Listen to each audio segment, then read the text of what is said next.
So today we are going to be doing Pate Choux dough, which is also the same dough that is used to make profiteroles, eclairs, which are the sweet version, gougères or cheese puff, which is the savory version. I find this dough very, very versatile.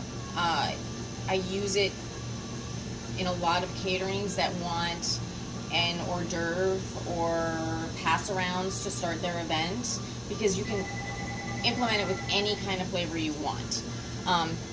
So today we're just going to make a basic, bare bones cheese puff. I have 1 cup of water, and a tablespoon of salt. I'm going to bring that to a simmer, and then I'm going to work in this cold ½ cup of butter. That's 4 ounces. And then to that, I'm going to add 1 cup of unbleached all-purpose flour. So the water's at a simmer, so I'm going to start adding the butter and moving, stirring it, emulsifying it in. You don't want to start with lukewarm water or cold water to do this. You want to make sure that your water is approaching a simmer, but no, don't reduce your water. You don't want to lose any of that volume of water. So we're just going to mix that in a little bit at a time. And I have my 1 cup of unbleached flour. It's actually a teeny bit more, like 1 cup plus 1 tablespoon of flour off to the side here, so that as soon as I get this butter emulsified into the water, I can add that. And I'm using a nice sturdy bamboo spatula, because I'm going to need that once I add the flour. You don't want like a nice soft little flexible spatula. We want something that's going to be sturdy and that can work that flour into this mixture, which is going to be very important. So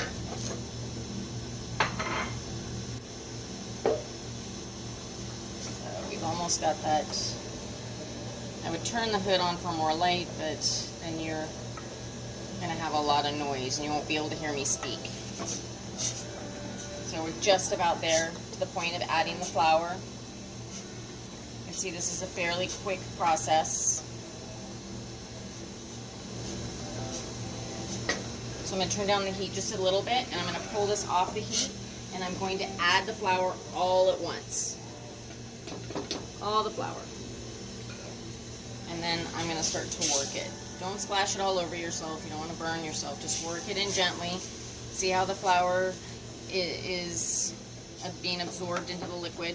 Now, we're activating that gluten. As soon as it hits a liquid, not necessarily butter, but hits a liquid such as water or stock, you start to activate that gluten. So it's going to give this these cheese puffs a little bit of sturdiness.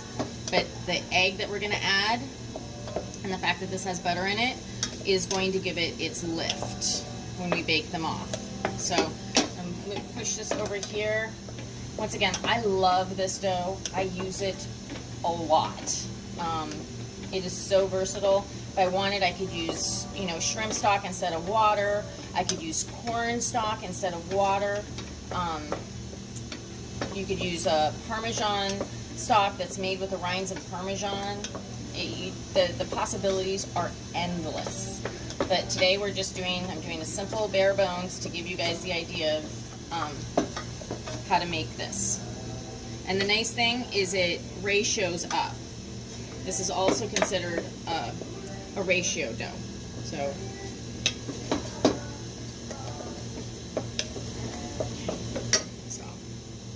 we've got our KitchenAid. I'm going to put the warm flour and water and butter mixture into this with the paddle attachment. And I have my eggs over here. They're already cracked. It's going to take 4 eggs. And then I also have my cheese, which is here, a cup of cheese. And here at the restaurant we use an aged white cheddar and pepper jack that we grind in-house, or grate in-house. together, so it has a really great flavor. You can use Parmesan. The traditional recipe is Gruyere cheese that's grated. You can see a little bit of steam coming off of this. So we're going to kick this up just a little bit. We've got 4 eggs. So we're going to add 1 egg at a time until it is completely mixed in. You see that?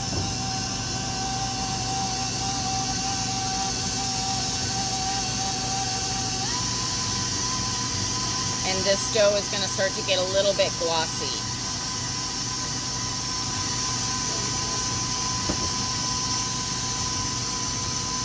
Now you can use, whenever you're adding, you know, we're going to add the cheese, or you're going to add fresh herbs, or, you know, crab meat, or chopped up shrimp meat, or whatever flavoring you decide that you're going to use for your puffs, you want to add it at the end of the mixing process. You don't want to add it at this stage. You want to make sure that all the egg is completely incorporated in. And then we have, this is a dough that's going to be piped. So I have my spatula, it's the rubbery kind, and not a stiff bamboo one. And then I have my disposable pastry bag. But we use these in the restaurant because they're very convenient. They're one and done. It's just a convenient disposable bag that we have. But through the years before these came out, we would use these cloth bags that are lined with wax. I still have mine, pastry bags. You can use these as well, and then just turn it inside out to clean, and then hang to dry. So that if you don't hang it to dry, you end up with mold on your bags. So you can see the dough is a nice consistency and texture. I'm just gonna push this down just a little bit on the edges, because this is a smaller batch. Usually I make about twice this volume or more.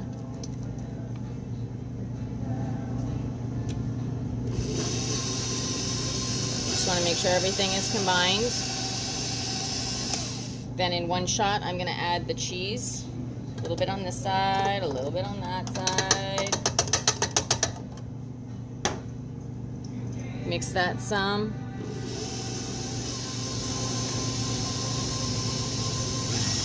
Until that is totally combined, and then I'm going to put it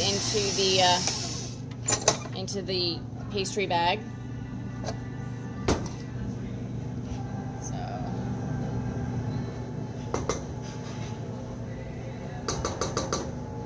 scrape that down. You don't want to lose any of your yumminess. I love these. People love them too. It is a total crowd pleaser.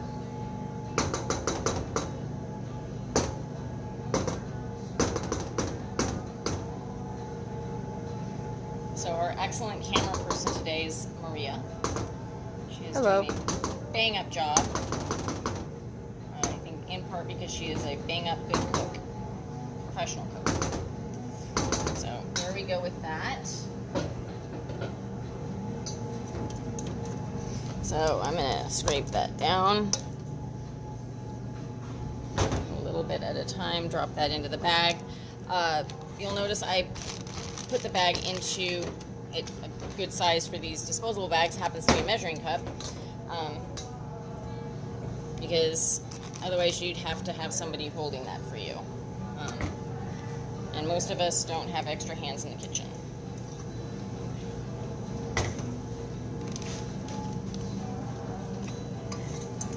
Oh, this is so good.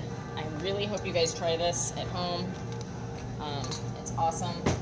Easy, and it's so versatile. So here we go. We got the bag.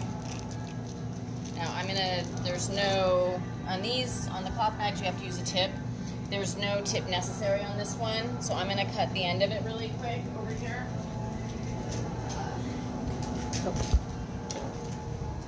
Sorry. It's alright. I moved a little too fast. So I'm right-handed, so I'm holding the bag here. This is a silk pad. You can buy, they've got new ones that are silicone.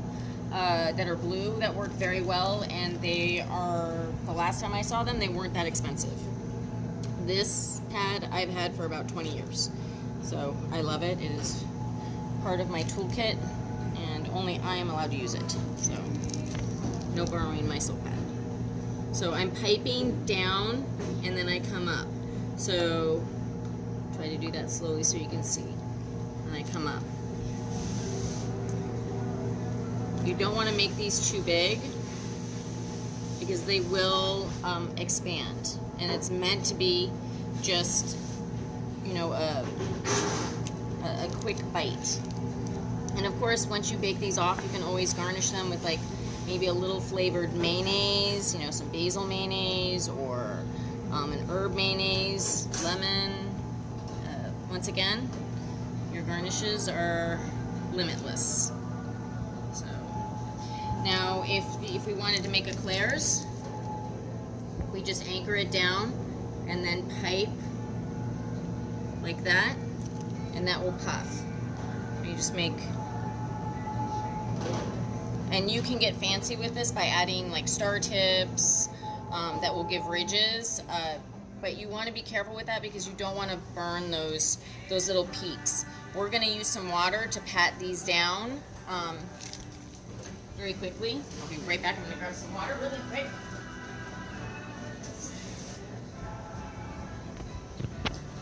And you simply just a little bit of water, and then you pat down that little point, because otherwise that little point is going to burn.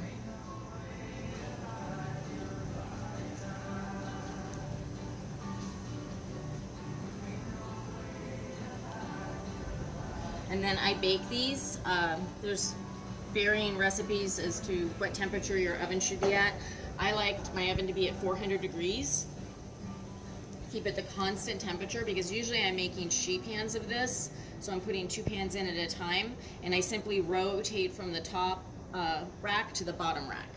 So I do 9 minutes per turn. So 9 minutes on the top rack and then 9 minutes on the bottom rack. Okay, so here is the Pate Choux dough, and actually our biscuit dough as well, because I'm doing both today. I'm rotating those, and they'll go in for another 9 minutes. So this is the finished product for the Pate Choux dough. I just wanted to show you the piping bag. Now this can be made a day in advance, stored in your refrigerator, and then for your dinner party or garden party or whatever it happens to be, whatever you're using these for, you can pull it out, let it come to room temperature, and then pipe them out as I showed you. You can also get really creative by like cutting these open and then filling them with like, you know, a little slice of ham or something, and be all artsy with like a little Dijon mayonnaise. You can do a lot of different things. It's very, very versatile, and I hope that you try this recipe out. It's right here, actually. So the vanilla and the sugar are for the sweet versions, and then the salt is for the savory.